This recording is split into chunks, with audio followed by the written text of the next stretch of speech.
سنو کہ لکھتا ہوں میں دردناک وہ منظر. اعوذ باللہ من الشیطان اللعین الرجیم. بسم اللہ الرحمن الرحیم. اگر نہ صبر مسلسل کی انتہا کرتے، کہاں سے عزم پیمبر کی ابتدا کرتے. خدا کے دی کو تمنا تھی سرفرازی کی، حسین سر نہ کٹاتے تو اور کیا کرتے. پروگرام کربلا کب اور کیوں کیسے میں ہوں آپ کی میزبان شیری زہرا. قائم ٹی وی کراچی اسٹوڈیو سے تمام دیکھنے اور سننے والوں کو السلام علیکم. امید ہے آپ تمام لوگ خیر و عافیت سے ہوں گے. جیسا کہ آپ لوگ جانتے ہیں، ہماری گزشتہ نشست میں بھی ہمارے ساتھ شامل تھیں محترمہ مفسرہ قرآن رباب کاظمی صاحبہ، جو اپنی علمی گفتگو سے ہمارے پروگرام کو منور کر رہی تھیں. اسی کے ساتھ میں ان کی جانب بڑھتی ہوں. السلام علیکم رباب کاظمی صاحبہ.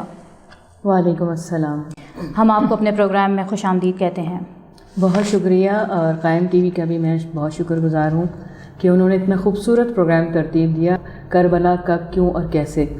پوری کربلا کی ہسٹری جو ہے ہماری نئی نسل کو منتقل ہوگی، اور یہ پتہ لگے گا کہ کربلا واقعی کب، کیوں اور کیسے تھی.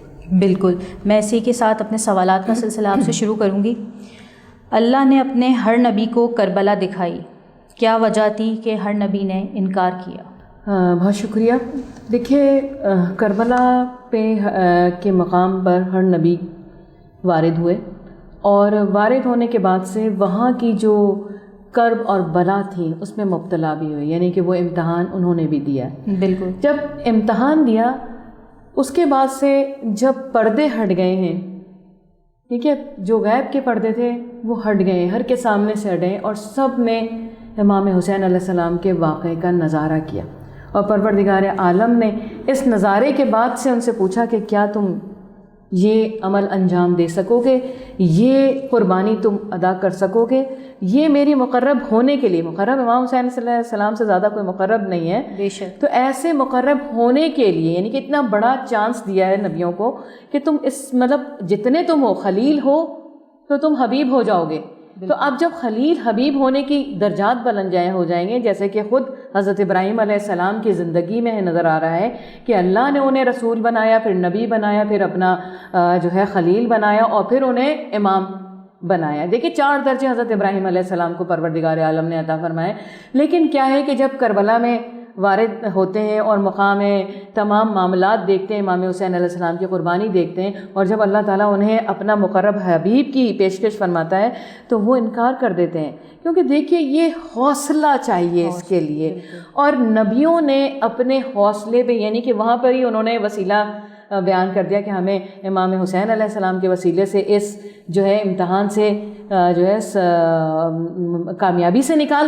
تو پھر کیا ہوا کہ اللہ تعالیٰ نے ان کے وسیلے سے نکال دیا. لیکن امام حسین علیہ السلام جیسی برداشت، جناب زینب بی بی ام کلثوم جیسی برداشت ان کے پاس موجود نہیں تھی، ان کے پاس نہیں تھی. اور وہ خانوادے کا تہہ تیغ کیا جانا، اور صرف ایک چھوٹی سی بات کے پیاس جو تھی نا، پیاس، انسان سے سب کچھ برداشت ہو جاتا ہے لیکن پیاس برداشت نہیں ہوتی ہے. انسان سے پیاس بھی برداشت ہو جاتی ہے لیکن اپنے چھوٹے سے بچے کا خون نہیں برداشت ہو سکتا ہے. اپنے اس علی اکبر کا، جس کے لیے امام حسین علیہ السلام دعا کرتے رہے ہیں کہ جو سیرت و کردار میں، جو صورت میں پیغمبر اکرم جیسا ہو، ویسا بیٹا قربان کرنے کے لیے طاقت امام حسین علیہ السلام کے دل کی طاقت چاہیے تھی.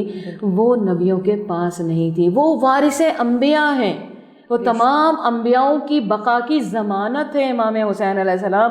اگر ہم آج ذکر کر رہے ہیں انبیاؤں کا تو اس کے سب امام حسین علیہ السلام کے جو ہے شکر گزار ہوں گے سب، کہ آپ کی وجہ سے آج ہماری رسالت، ہماری نبوت کا بھی ذکر ہو رہا ہے، ہمارا بھی ذکر ہو رہا ہے. آپ دکھائیں اس سارے امام حسین علیہ السلام کے ذکر کو ہٹا دیجئے، اس کربلا کے واقعے پہ بات نہیں کیجیے. کیا کوئی ایسا نبی موجود ہے جس کے لیے ہم ایکسکلوسیو بات کریں کہ حضرت نوح پہ آج ہم بات کر لیتے ہیں، حضرت ابراہیم؟ نہیں.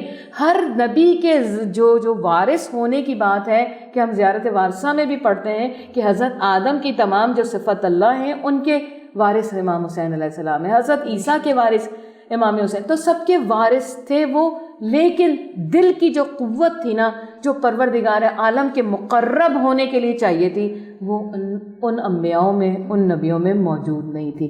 تو امام حسین علیہ السلام کی دیکھیے سب چیزیں سب ہو جاتی ہیں، لیکن خواتین کی حرمت جو ہے، اور اس خانوادے کی حرمت اتنی اعلیٰ ہے کہ تمام حضرت مریم سے جناب سیدہ افضل ہیں، ٹھیک ہے، لیکن اس خانوادے کی عظمت کی وجہ سے اتنے زیادہ ان پہ مظالم کیے گئے کہ خود امام زین العابدین علیہ السلام ارشاد فرماتے ہیں کہ اگر ہمارا نام قرآن میں بھی لکھ دیا جاتا تو تبھی بھی یہ ہم پہ وہی، اور واجب کر دی جاتی ہماری محبت ان کے اوپر، تو کیا تھا کہ تبھی بھی یہ ہم سے اس طرح محبت نہیں کرتے جیسا کہ حق۔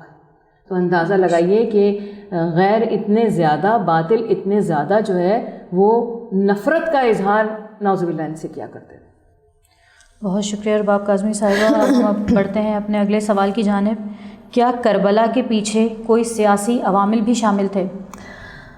دیکھیے اگر کربلا کے پیچھے سیاسی عوامل نہ ہوتے، اقتصادی عوامل نہ ہوتے، معاشرتی عوامل نہ ہوتے، سیاست کے اندر ہم تمام حکومتی معاملات کو لے آتے ہیں۔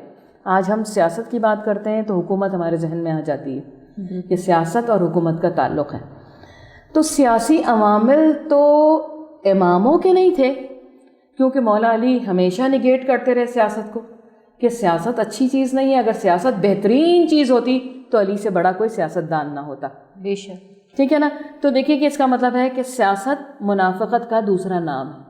اصل میں سیاست کا اردو میں ترجمہ جا کے دیکھیے تو وہ اصول اور قوانین اور جو فیسلٹی حکومت کے پاس ہے وہ اپنی رعایا تک پہنچانے کا نام ہے۔ سیاست کا اصل مطلب یہ آتا ہے، لیکن کیا ہے کہ یہاں پہ سیاست جو ہے نا وہ حکومت کے اپنے مفادات کی بات ہو جاتی ہے۔ تو سیاستی مفادات تھے، اور یہاں پہ میں نے آپ کو بتایا کہ جب جیسے واقع مکہ فتح ہوا ہے تو وہاں پہ ایک جملہ ہوا کہ تمہارے تو بھتیجے کی شاہی ہو گئی ہے۔ شاہی کا مطلب حکومت قائم ہو گئی ہے۔ تو جس کو دنیاوی حکومت سے تعلق ہوگا، جو دنیاوی حکومت کا دل دادا ہوگا، جو کہ دنیاوی حکومت کا طلب مطلب زیادہ بڑھ کے دل سے زیادہ اس کی طلب ہوگی، تو یقینی بات ہے کہ وہ ہر معاملات میں منافقت کا شکار ہو جائے گا۔ وہ صرف اپنے معاملے کو نظر میں رکھے گا، اور حقیقت بات ہے کہ آپ دیکھ سکتے ہیں کہ جیسے ہی محمد بن ابی بکر کو وہاں پہ شہید کیا گیا ہے شام میں، اس کے بعد سے حکومت جو ہے وہ امیر شام کی ہو گئی، اور امیر شام نے اپنے جو ہے ہر طرف اپنے پھیلانے شروع کر دیے ہیں جاسوسوں کو کہ جو بھی محمد و آل محمد سے تعلق رکھتا ہے، جو حضرت علی کا نام لے گا اسے تہہ تہہ کر دیا جائے گا، پورے گھر کو ختم کر دیا جائے گا۔ تو یہ سیاسی طور پہ اپنی کامیابی کے لیے لوگوں کو مارا جا رہا تھا کہ کوئی بھی، اور اس میں ہے کہ سعد بن ابی وقاص جو ہیں، جو کہ بار بار اپنا ظلم پہ جو ہے یا محمد و آل محمد کے ذکر پہ جب وہ سب و شتم کرتا تھا تو وہ اٹھ کھڑے ہوتے تھے اور کہتے تھے کہ بھائی یہ نبی نے ہم نے سے اس طرح سے سنا ہے، اور تم کیسے ان کے اوپر سب و شتم کر رہے ہو، کیسے تم انہیں برا بھلا کر رہے ہو۔ بی بی ام سلمہ جو ہیں ان کی جو ہے انہوں نے امیر شام کو جو ہے خبردار کیا کہ دیکھو تم کس کے لیے باتیں کر رہے ہو، کہ علی جو ہیں وہ رسول اللہ صلی اللہ علیہ وسلم کے اخی ہیں، وزیر ہیں، اور تم ان کے لیے اس طرح باتیں کر رہے ہو۔ تو سیاست تھی، اور سیاست کا سب سے بڑا جو نشانہ بنے وہ حضرت علی علیہ السلام بنے، کہ انہیں ان کی خلافت میں، ان کی حکومت میں عین جب کہ وہ مسجد میں موجود تھے انہیں شہید کیا گیا۔ تو امام علی علیہ السلام کی شہادت جو ہے اسی سیاسی منافقت کا شاخسانہ تھا۔ اسی طرح سے امام حسن علیہ السلام کی بظاہری تو خلافت کا اعلان ہوتا ہے، لیکن اس خلافت کا کبھی قیام نہیں ہوتا ہے، وہ ظاہری نظر نہیں آتی کیونکہ اسے ہونے ہی نہیں دیا گیا۔ اس میں ایسے عوامل پیدا کر دیے گئے کہ امام حسن علیہ السلام کے اپنے جو اصحاب تھے جو کہ نزدیک ترین تھے، وہ عین درمیان جنگ میں جو امام حسن اور امیر شام کے درمیان ہوئی، اس کے درمیان امام کے مسلح تک کو نماز پڑھتے ہوئے مسلح تک کو کھینچ کے لے کے گئے ہیں، امام کے گھوڑے کو جو ذوالجناح تھے ان کو چرا لیا گیا ہے، تو ایک بھگدڑ کا سما کر دیا گیا، یہاں تک کہ پھر امام کو جو ہے وہ صلح نامہ لکھنا پڑا کہ جو ہے کیوں کہ اگر یہی ہنگام کی کیفیت رہتی تو اسلام بکھر جاتا، اسلام کی ترویج نہیں ہو پاتی، اس لیے امام حسن علیہ السلام نے ایک وقت لیا اور اس کے بعد سے امام کے بعد سے امام حسین علیہ السلام نے ایک 10 سال کا عرصہ اسی تبلیغ کے لیے تقیہ میں گزارا۔ ٹھیک، وقت ہوا جاتا ہے ایک مختصر سے وقفے کا، وقفے کے بعد ہم پھر حاضر ہوں گے۔ کہ لکھتا ہوں میں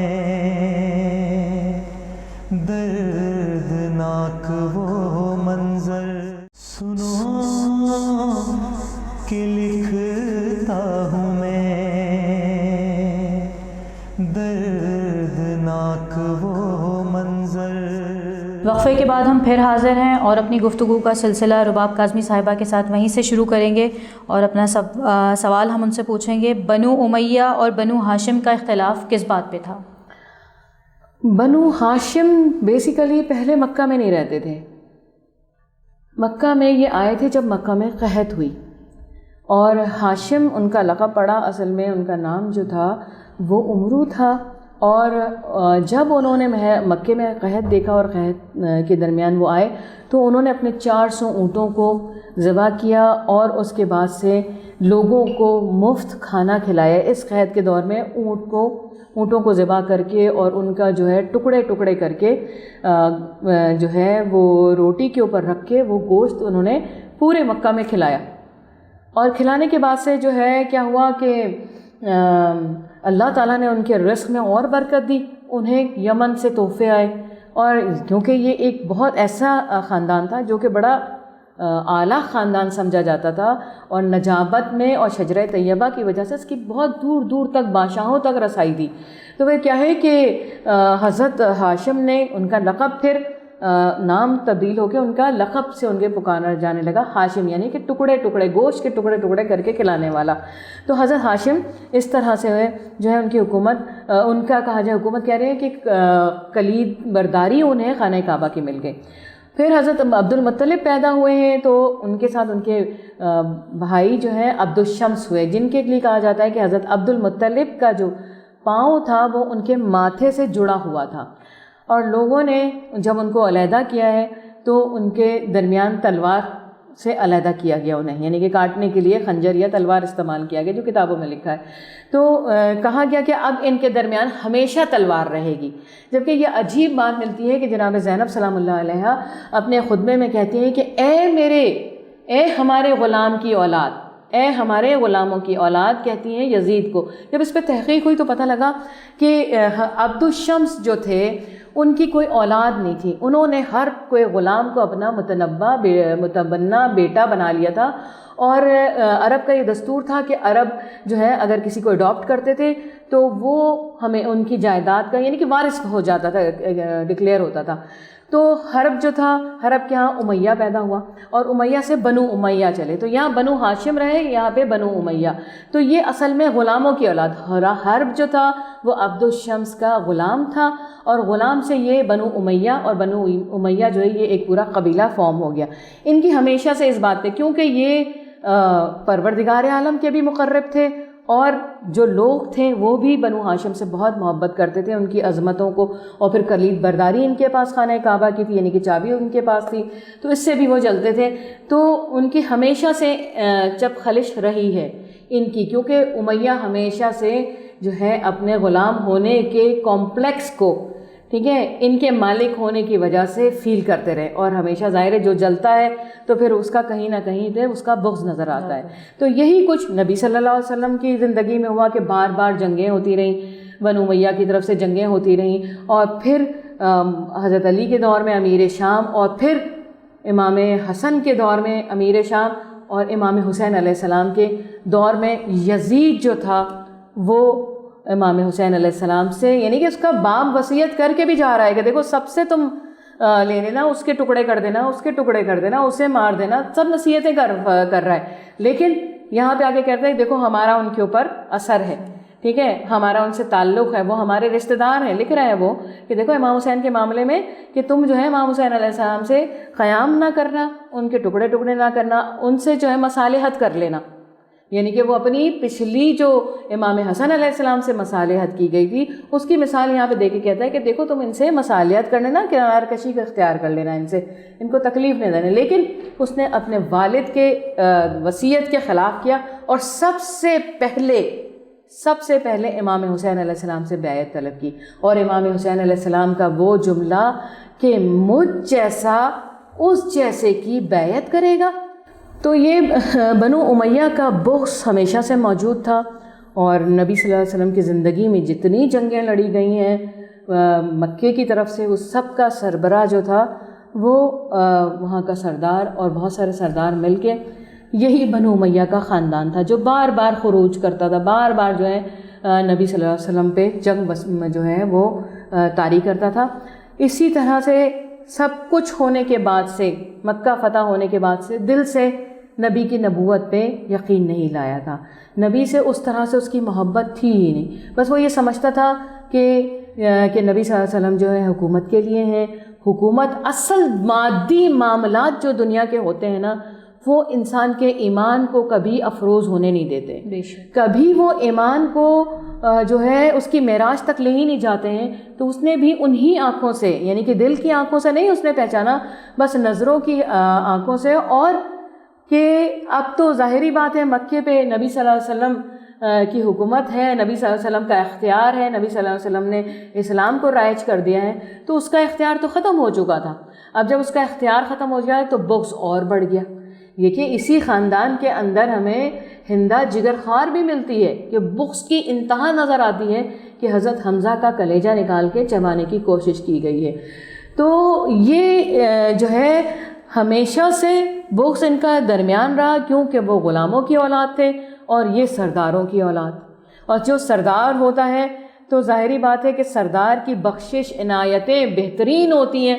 اور جو شجرہ طیبہ کے سردار ہوں، جن کی سرداری آج تک کے سیدوں کا نام لیا جائے تو احترام سے نام لیا جائے، سیدوں سے تعلق کیا جائے، سیدوں سے جو ہے محبت کی جائے، تو اجر نبی اکرم صلی اللہ علیہ وسلم خود ادا کرنے کے لیے آ جاتے ہیں اس کا. تو یہ دیکھیے کہ اتنی عظمت جس خاندان کی ہو، اتنا جو ہے برگزیدگی پروردگار جس خاندان کا ہو، اس سے بغض رکھنے والا جو ہے وہ اس لیے بغض رکھے گا کہ اس کے پاس وہ اختیار نہیں ہے. وہ دنیا کی نظر سے اللہ کے برگزیدہ بندوں کو دیکھ رہا ہے، وہ دنیا کی چاہ میں اسلام قبول کر رہا ہے. تو جو دنیا کی چاہ میں اسلام قبول کرے گا تو اس کا اسلام کیسا ہوگا، اس کا دین کیسا ہوگا. یعنی کہ وہ کسی وقت بھی منقلب ہو جائے، وہ کسی وقت بھی دنیا کی روشنیاں دیکھ کے، دنیا کی چمک دمک دیکھ کے اس کا ایمان اس چمک دمک میں چھپ جائے گا. کبھی ایسا نہیں ہوگا کہ ایمان کی روشنی الگ نظر آئے اور مادیت کی روشنی. تو ایمان کی روشنی ان کے پاس ہوتی ہے جو کہ اس کو سمجھتے ہیں، جو اس پہ چلتے ہیں. اور جو دنیا کے رستے پہ چل رہے ہوتے ہیں، جو دنیا کے معاملات میں گھرے ہوئے ہوتے ہیں، وہ کبھی ایمان کی روشنی سے منور نہیں ہوتے ہیں. بہت شکریہ رباب کاظمی صاحبہ، آپ ہمارے پروگرام کا حصہ رہیں اور ہمارے پروگرام کا انشاءاللہ آگے بھی حصہ رہیں گی. اور ہم اگلے ایپیسوڈ میں آپ سے بات کریں گے بنو امیہ نے رسول کی بیعت کی تھی، رسول کی وفات کے بعد کیوں بنو امیہ نے اہل بیت کو ماننے سے انکار کیا. اس حوالے سے ہم آپ سے اگلے ایپیسوڈ میں بات کریں گے. جب تک کے لیے مجھے اور قائم ٹی وی کی کراچی کی ٹیم کو اجازت دیجیے. خدا حافظ. سجاد سے ہر گام پہ کہتی رہی زینب تم حوصلہ رکھنا کہ پھوپھی ساتھ کھڑی ہے. وہ